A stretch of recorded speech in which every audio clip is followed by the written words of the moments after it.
C'est la troisième partie et la suite des Sartois du Web, une partie que vous allez voir très culture geek. On va commencer par le jeu vidéo. C'est parti.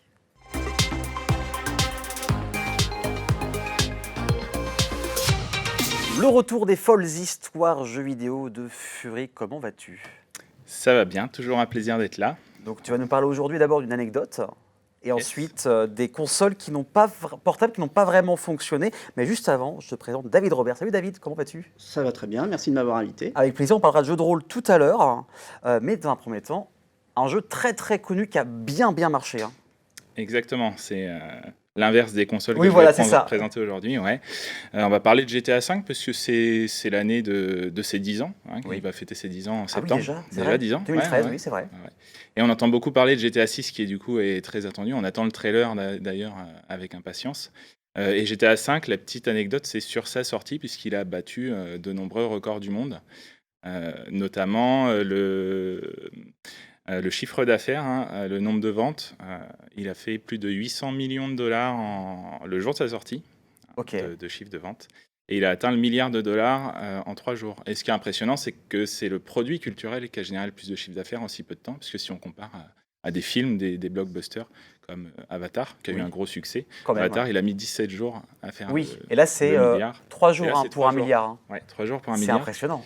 Et il y a plus de 5000 personnes qui ont bossé sur le développement du jeu. Donc ça, c'est D'accord. pareil, c'est un chiffre impressionnant. Et puis pour continuer dans les records, il y a un joueur qui a passé 50 000 heures à jouer 50 à 000 GTA. heures. À prendre avec des pincettes, Bien parce sûr. que. Alors, il a 50 000 heures de temps de jeu effectif sur le jeu, En 10 ans, en 10 ans, ce qui fait presque 6 ans à jouer 24 heures par jour à GTA 5. oui, Ça paraît un petit peu beaucoup, c'est clair. mais c'est impressionnant quand même. Donc on attend vraiment la bande-annonce du prochain. Et si vous aimez l'univers de GTA, je vous conseille d'aller voir le site français rockstarmag.fr, tenu par l'ami Chris Clippel qui était venu sur le plateau l'année dernière.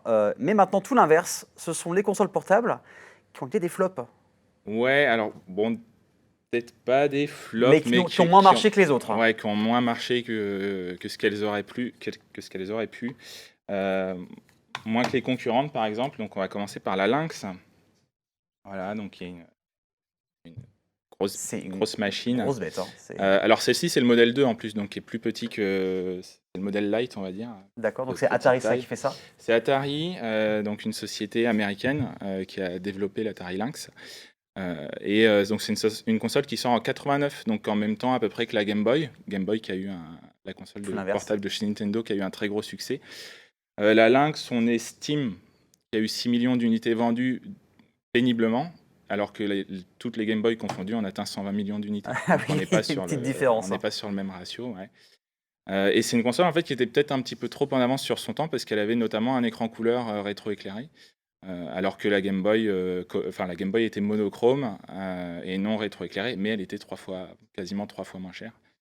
C'est ce qui explique pourquoi la Lynx a certainement moins bien marché, parce qu'il y avait une concurrence, il y avait un nombre de jeux bien plus poussé sur la Game Boy, il y avait un prix bien plus concurrentiel, plus de publicité, puis une notoriété de Nintendo qui avait relancé un peu le monde du jeu vidéo sur console. Donc la Lynx, c'est pas super bien vendu. Il y a même des rumeurs comme quoi chez Atari, alors j'ai pas trouvé d'infos sûres, mais comme quoi chez Atari, à la fin quand ils ont commencé à licencier du monde, parce que la Jaguar et la Lynx n'ont pas marché, ils avaient eu comme idée de dédommager un peu les employés avec des Lynx et des Jaguars pour refourguer le refourguer stock. le surplus, Ok. parce qu'ils en ont produit beaucoup trop, hein, des Jaguars et des Lynx.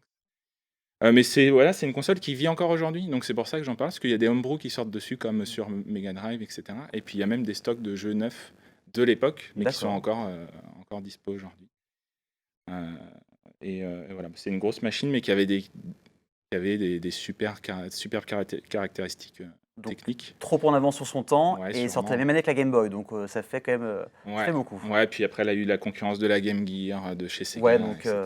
pas sorti au bon moment. Pas sorti au bon moment, mais une chouette machine. Une chouette machine. Alors après, on va être uniquement dans l'univers de Nintendo, à commencer par la Game Boy Light. Ouais, donc forcément, on allait parler de Nintendo, parce que c'est eux qui ont vendu le plus de consoles, de déclinaisons de consoles portables. C'est assez impressionnant. Et puis, donc, la Game Boy Light, elle est sortie en 98. Donc, juste après, enfin, 2 années après. Alors, je parle des sorties japonaises. Hein. Bien sûr. Donc, 2 années après la Game Boy Pocket. et du coup, elle n'a pas trop fonctionné parce que elle était développée à peu près en même temps que la Game Boy Color, qui sortait quelques mois plus tard. Mais c'est dommage parce que la Game Boy Light, elle avait cet avantage d'avoir un éclairage que les autres Game Boy n'avaient pas. Un des gros inconvénients des Game Boy, c'est qu'on voyait rien en fait. Oui, c'est ça. Il fallait jouer sous un spot. Voilà. Et là, on avait enfin un éclairage. Et puis, la Game Boy Color sort sans éclairage. Et puis, la Game Boy Light tombe aux oublies. Donc, elle est finalement sortie qu'au Japon. Donc, c'est une console aujourd'hui qui est très recherchée des collectionneurs, plus que la Lynx, par exemple, qui c'est quand même bien plus et qui coûte assez cher. Mais c'est un super bel objet parce que elle est un peu hors du temps au milieu des Game Boy, quoi. Ouais. Elle avait cet aspect avec son écran éclairé qui résolvait un peu le problème de la Game Boy. Et puis finalement, on retourne en arrière avec la Game Boy Color. Il aura fallu attendre la Game Boy Advance SP en 2003 pour enfin avoir un éclairage sur un écran de Game Boy, quoi. Ça a mis un peu de temps, au final. Ça a mis du temps. Mais ça a fini par arriver. Mais voilà, c'était une bonne idée. Pourquoi pas l'avoir gardé pour la Game Boy Color, par exemple. Bon, Oui, c'est un peu dommage. Et là, c'est alors, dommage. c'est une Game Boy qui est toute petite. Ouais. C'est la Game Boy Micro. Voilà, toute rose. Il faut avoir des toute bons mignonne. yeux. Ouais, pour jouer, il faut avoir de bons yeux. Ouais. Elle est vraiment petite.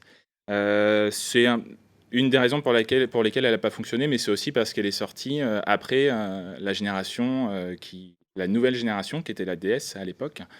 Elle est sortie en 2005, alors que la DS sortait en 2004. Donc, on n'a pas trop compris ce qu'elle faisait là. Et c'est une Game Boy Advance, qui est sortie après la Game Boy Advance SP. Et qui du coup n'a pas trop fonctionné parce qu'il y avait la DS, parce que c'est une console qui était toute petite, qui n'était pas très pratique à jouer, et en plus elle n'avait pas l'avantage des Game Boy Advance et Game Boy Advance SP, à savoir la possibilité de lire les jeux Game Boy, tout simplement.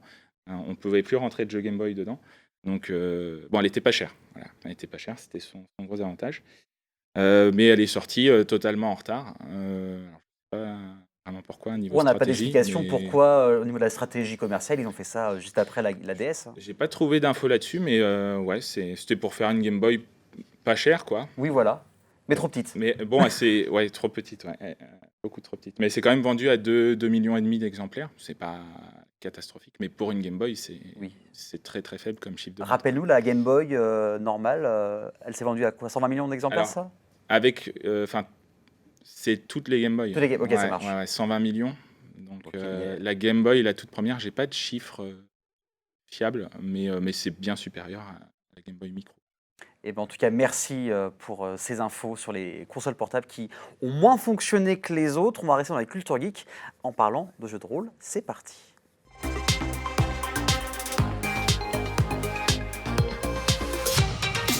Si on vous dit jeu de rôle, vous connaissez forcément, que ce soit jeu de plateau, jeu de cartes, console fixe, console portable ou même en formation, le terme est connu. David Robert, bonsoir. Bonsoir. Alors toi, tu es un passionné de jeux de rôle et tu as un CV incroyable, rôliste depuis les années 80, conférencier, enseignant dans le supérieur, mais c'est pas fini. Tu as créé un magazine de jeux de rôle, un événement rôliste caritatif international.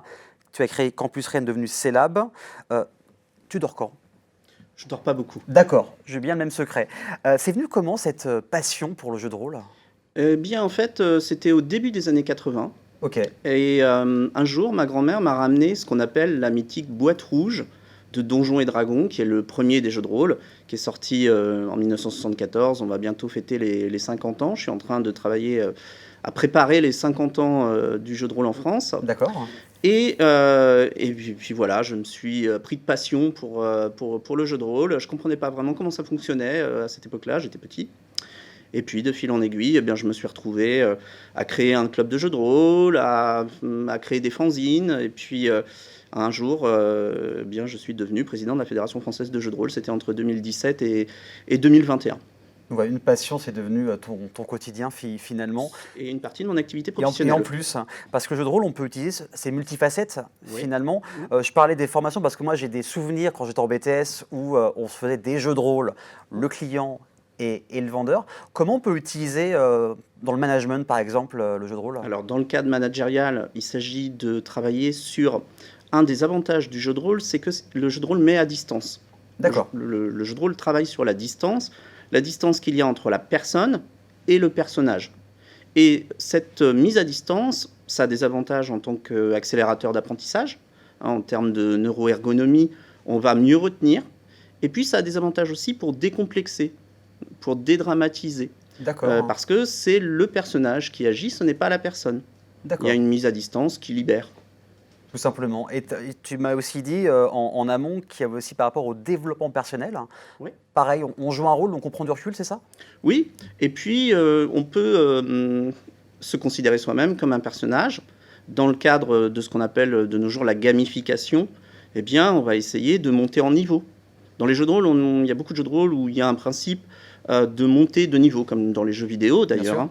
Et dans le développement personnel, c'est ça aussi, on essaye d'atteindre la meilleure version de soi-même, une sorte de version archétypale de soi-même. Donc on retrouve le même processus en fait d'amélioration. Et aujourd'hui, la place du jeu de rôle en 2023, il est comment? Il a beaucoup évolué depuis quelques années? Bah, disons que le jeu de rôle a toujours été là. C'est D'accord. peut-être le loisir, on est dans la galaxie des loisirs de l'imaginaire, et c'est peut-être un peu le grand-père des geeks. Il a toujours été là depuis le début des années 70. Il irrigue le cinéma, le jeu vidéo, on vient d'en parler, et tout un tas de loisirs de l'imaginaire, mais la plupart du temps à bas bruit. Aujourd'hui, c'est probablement autour d'une centaine de milliers de pratiquants en France.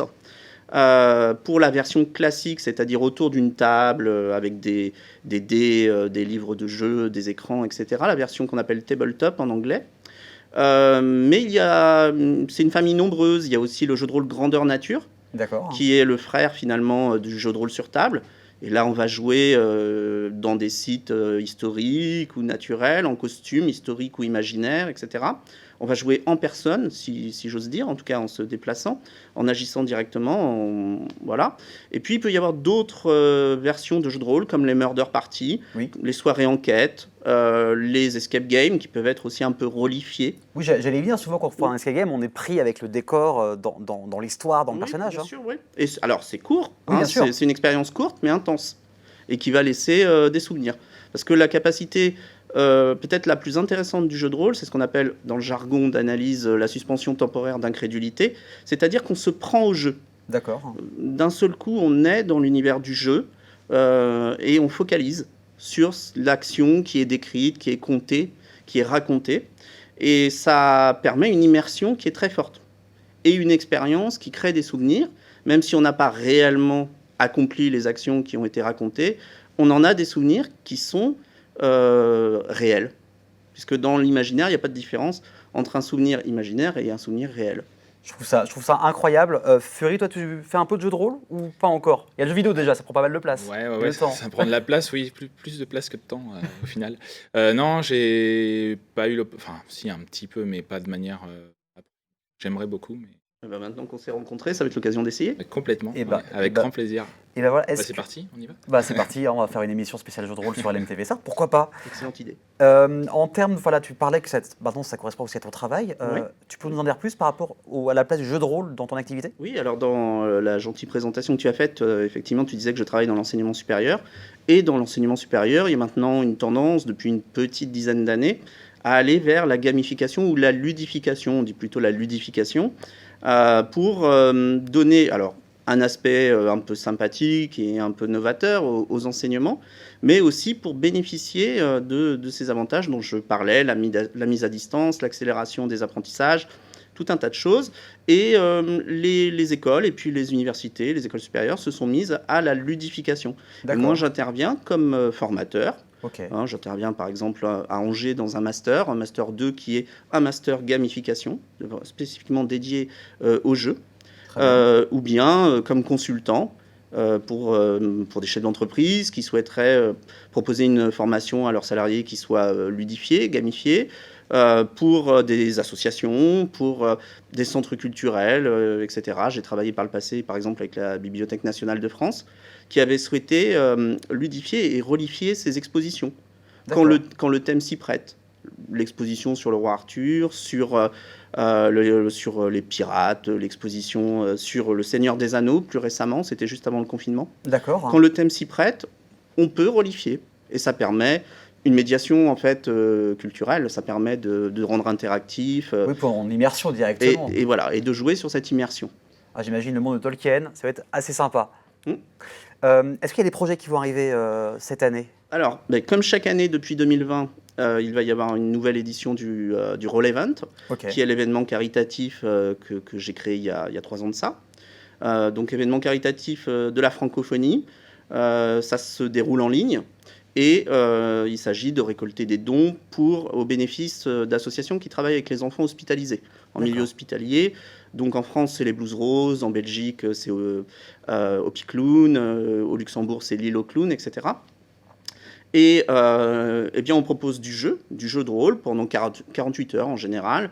On propose des conférences sur D'accord. différents domaines, les domaines dont on vient de parler d'ailleurs, la psychologie, les ressources humaines, l'enseignement, etc. Et puis, on propose aussi diverses animations, des jeux, des quiz. En fait, c'est sur le modèle du The Event que connaissent bien les gamers. Voilà. L'événement caritatif qui a lieu chaque année, oui, à chaque fois, il y a des records absolus. Ouais. Donc, sur le même système, on va dire ça. Même principe. D'accord. En fait, j'ai pris 2 idées qui existaient déjà. Une journée nationale du jeu de rôle, qui est une vieille idée qui avait été lancée dans les années 90 et puis jamais réalisée pour des questions de logistique. Et puis, le principe du The Event. J'ai fait se rencontrer les deux et ça a donné le Roll Event. Et où est-ce qu'on peut te suivre sur les réseaux sociaux pour suivre de l'actualité et ce que tu fais? Alors, pour le moment, on peut me retrouver sur les supports promotionnels de la Fédération française de jeux de rôle, puisque D'accord. j'ai encore quelques petites activités. On peut me retrouver évidemment à l'occasion de la promotion pour le Roll Event. Et puis, en ce moment, plutôt dans le domaine universitaire. Ok. Là, je prépare un colloque qui s'intitule Du jeu dans le rôle. Qui est transmédia, transdisciplinaire, sur un projet ministériel. Donc j'évolue plutôt maintenant vers des activités de recherche. Eh bien, on ne va pas hésiter à te suivre. Aussi, tu es actif sur LinkedIn Oui, pour absolument. te contacter directement. Merci beaucoup en tout cas. Avec plaisir. Merci à toi Fury d'avoir parlé des consoles portables et de GTA V. Dans plaisir. quelques instants, Amy va arriver sur le plateau pour vous faire sortir en Sarthe ce week-end et la semaine prochaine. C'est dans quelques instants. À tout de suite.